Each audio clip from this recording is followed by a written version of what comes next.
తనయ శాంతిని కూర్చుము నా మదిలో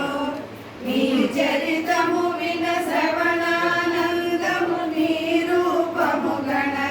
గణనేత్రానందం నిన్ను స్మరించుట నిత్యానందం నిన్ను పూజించుట బ్రహ్మానందం శివుని కుమార శ్రీ గణనాయక లోకములేలగరావయ్యా పార్వతి పుత్ర భద్ర వినా